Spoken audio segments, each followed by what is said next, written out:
का full form होता है बेटा international union of pure and applied chemistry, जिसमें आपको किसी भी कार्बनिक यौगिक के नाम तंत्र के बारे में चर्चा की जाएगी। यानी किसी भी कार्बनिक यौगिक का उसके संरचना के आधार पर उसका नाम क्या होता है, इस बात की चर्चा हम यहाँ पर करेंगे। फर्स्ट ऑफ ऑल हम समझेंगे कि जो कार्बनिक यौगिक होता है वो दो भागों में चल करके आगे बढ़ता है, अचक्रीय अथवा विविक्त श्रृंखला के यौगिक और दूसरा चक्रीय अथवा समृद्ध श्रृंखला के यौगिक। चक्रीय अथवा समृद्ध श्रृंखला का यौगिक भी दो भागों में बढ़ता है, एलिसाइक्लिक यौगिक और एरोमेटिक यौगिक। एलिसाइक्लिक यौगिकों को दो भागों में बांटते हैं, समचक्रीय यौगिक एवं विषम चक्रीय यौगिक। इसी प्रकार से एरोमेटिक यौगिक आगे चल करके तीन पार्ट में डिवाइड होता है, बेंजीनोएट, अबेंजीनोएट और विषम चक्रीय यौगिक। यहाँ पर बेटा कार्बनिक यौगिक किसे कहते हैं? कार्बन, हाइड्रोजन और ऑक्सीजन तथा नाइट्रोजन से बने यौगिक ही कार्बनिक यौगिक कहलाते हैं। कार्बनिक यौगिक को दो भागों में बांटा गया, अचक्रीय। अचक्रीय मतलब कि बेटा एसाइक्लिक, जिसमें कोई साइकिल नहीं होती है, अर्थात कोई चक्र नहीं बनता है, कोई साइकिल नहीं फॉर्म होती है, उसे अचक्रीय यौगिक कहते हैं। जैसे कई कंपाउंड है बेटा, एल्केन, एल्कीन, एल्काइन आदि है बेटा, या फिर आप ले लीजिए कीटोन, ठीक है, कई है। इसमें चक्रीय अथवा समृद्ध श्रृंखला के यौगिक में आपका एक साइकिल का निर्माण होता है, चक्र का निर्माण होता है, रिंग फॉर्म होती है, उसे हम चक्रीय अथवा समृद्ध श्रृंखला के यौगिक कहते हैं।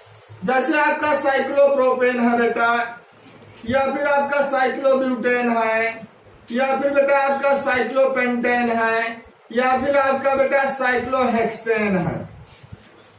बेटा चक्रीय अथवा समृद्ध श्रृंखला के यौगिक दो पार्ट में बढ़ते हैं, एसाइक्लिक यौगिक और एरोमेटिक यौगिक। यानी ऐसे यौगिक जो हकल रूल 4n+2 का पालन नहीं करते हैं, एलिसाइक्लिक यौगिक कहलाते हैं। और ऐसे यौगिक जो हकल रूल 4n+2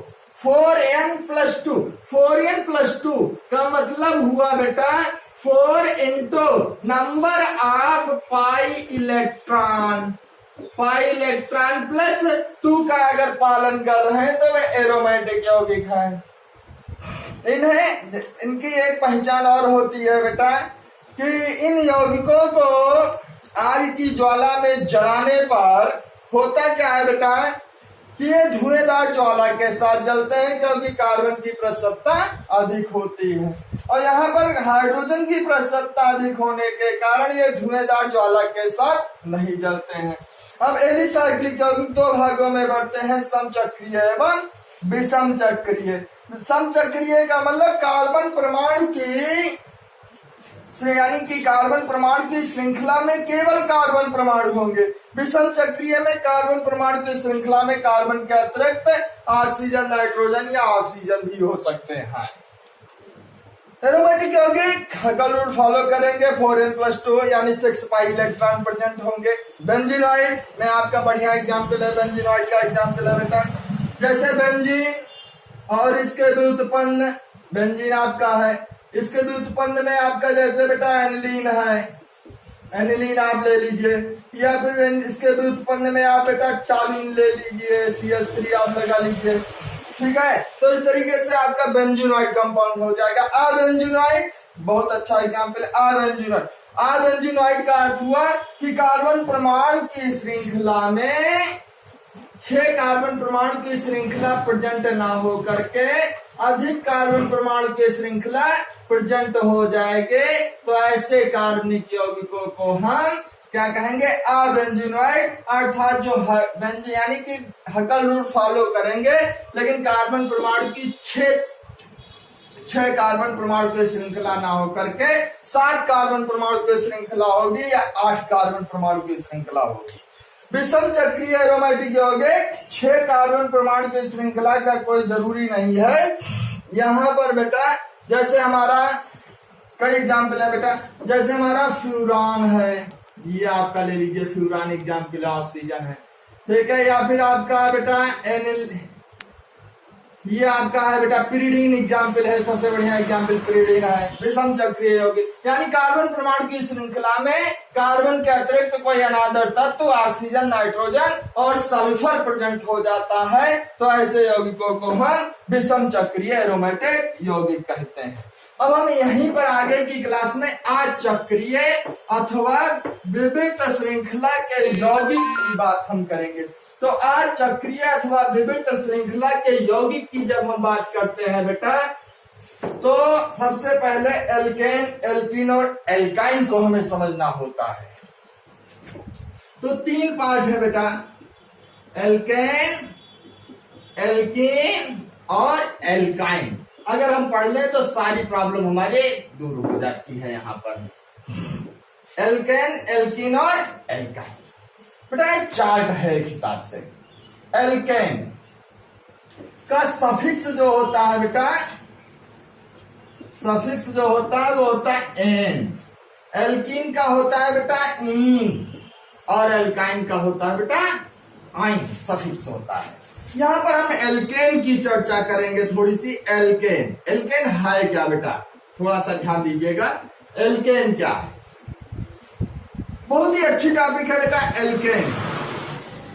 ग्रीक भाषा में यदि कार्बन बराबर 1 है तो इसे बेटा मेथ कहा जाता है, कार्बन बराबर 2 है तो इसे बेटा एथ कहा जाता है, कार्बन की संख्या 3 होने पर ये प्रोप होते हैं, कार्बन की संख्या 4 होने पर ये बेटा ब्यूट होते हैं, कार्बन की संख्या 5 होने पर बेटा ये पेंट होते हैं, कार्बन की संख्या 6 होने पर ये हेक्स होते हैं, कार्बन की संख्या 7 होने पर इनको हेक्ट कहते हैं, कार्बन की संख्या 8 होने पर इनको आर्ट कहते हैं, कार्बन की संख्या 9 होने पर इनको नॉन कहते हैं, और कार्बन की संख्या 10 होने पर इनको डेट कहते हैं।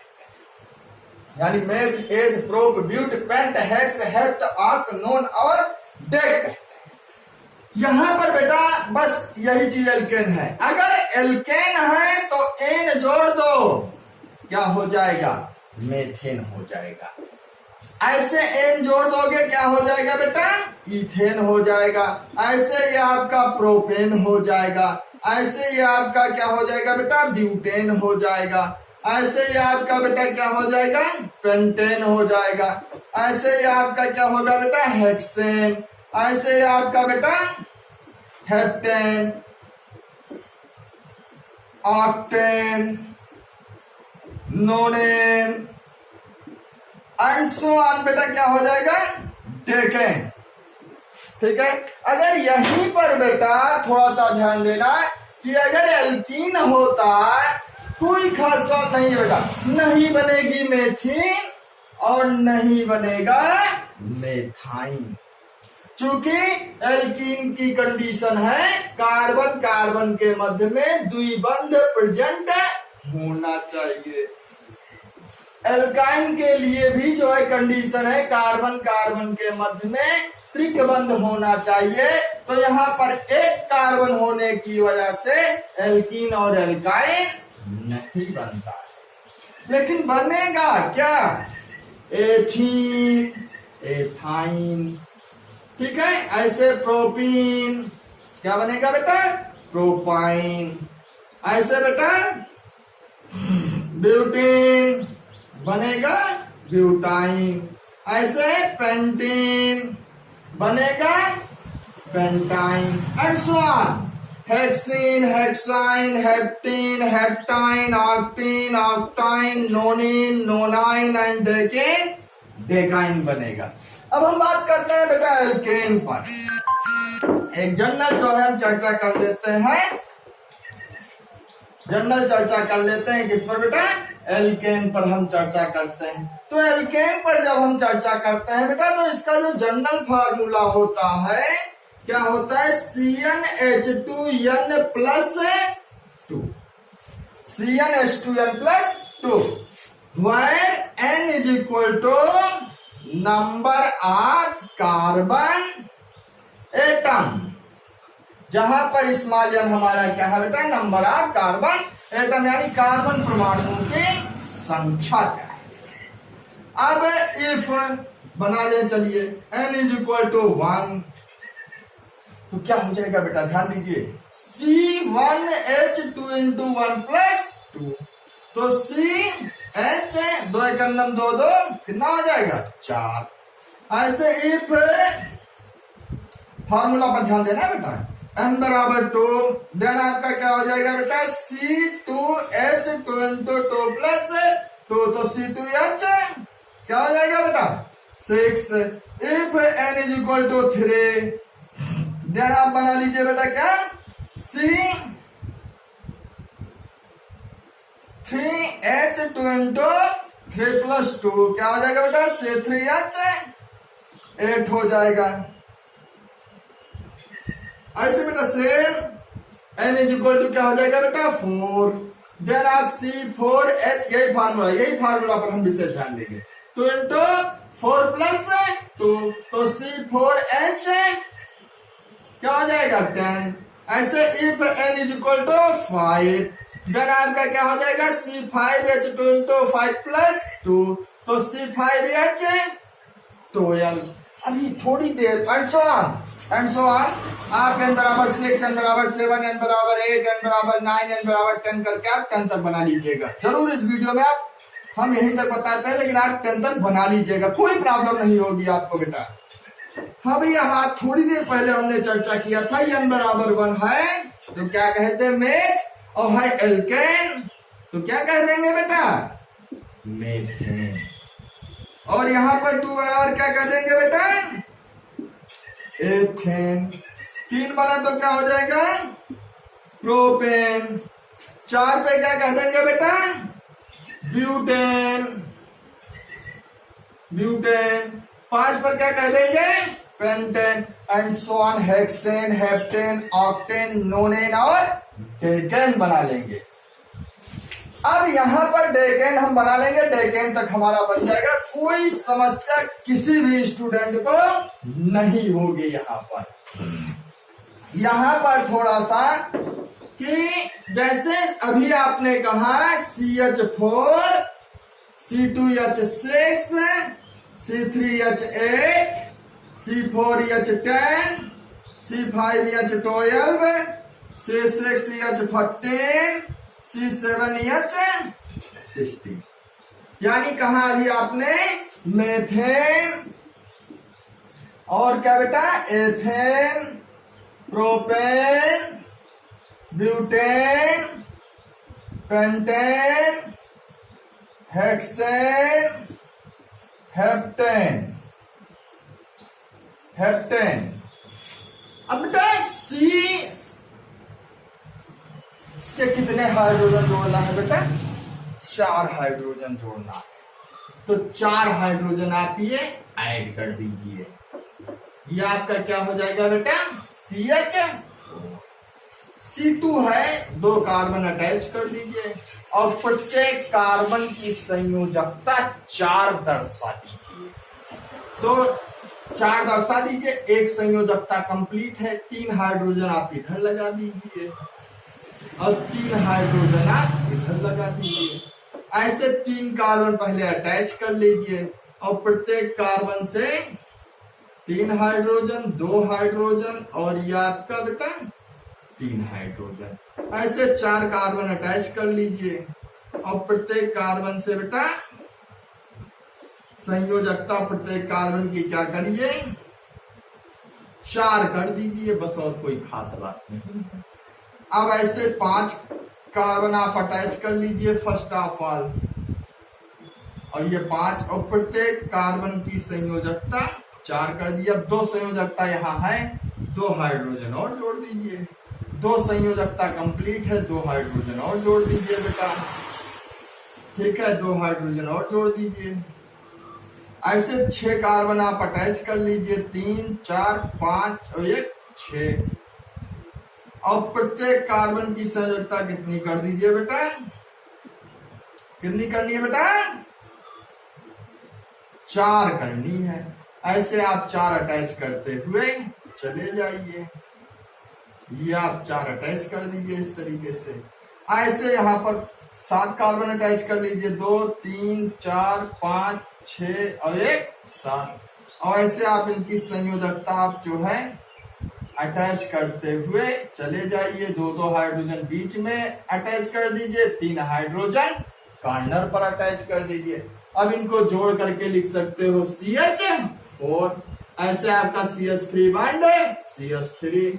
ऐसे आपका CH3 CH2 CH3। ऐसे आपका CH3 CH2 CH2 CH3।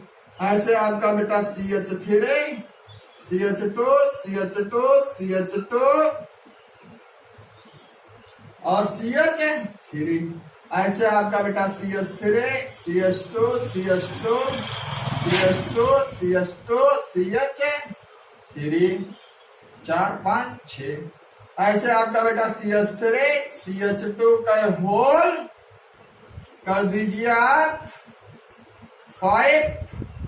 तो 5 और 1 6 और 1 CH3, ये आपका 7 हो जाएगा। तो इस तरीके से आप इनकी संरचना को बना सकते हैं बहुत बढ़िया तरीके से।